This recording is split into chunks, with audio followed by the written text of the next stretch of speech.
Менин атым Кенжебүбү. Ушу Манас районунда ушундай кол өнөрчү менен алектенип келем. 4 жыл, 5 жыл, 6 жыл болуп калды окшойт эже. Ушу эжелерим менин устаттарым бар. Ушулардан үйрөнүп, илгери апаларыбыздан көрчү элек.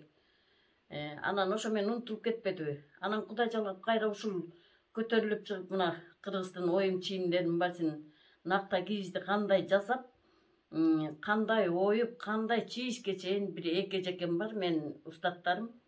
Ушулардан үйрөнүп баарысын мына Кудайга шүгүр эми азыр өзүм жасап баштадым. Ала кийиз жасадым, шырдак жасадым. Мына заказ алып атам, бирөөлөр заказ берди эле, ошону ыскытын басып, нетип бер деп, жөрмөп бер деп, жөрмөгөндөн кийин эми ыскытын басып атам. Кудайга шүгүр, азыр үйрөнүп калдым. Аны мурда деле баягы апалардан көргөнбүз да. Ошомойдон эле ушул эсимде калып кеттир. Анан эжекелерим кичине 1-2 көргөзүп бергенден эле өзүм алып кеттим.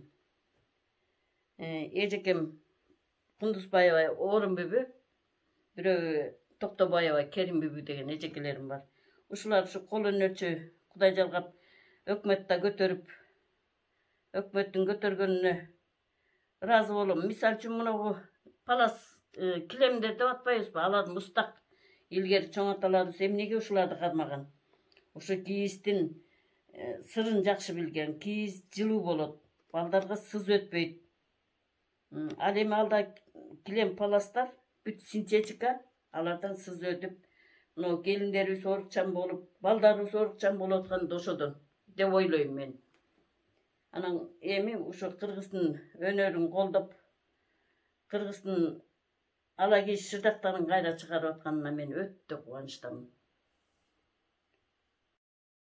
Анан өзүм чачпоо тизем, мончоктордон эмне кылып, элечеге орогонду үйрөнүп атам ушу эжекелеримден буйруса.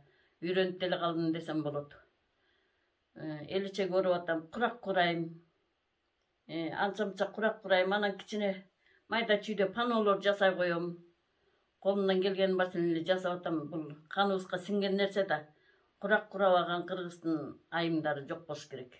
Ийне кармабаган Кыргыздын айымдары жок.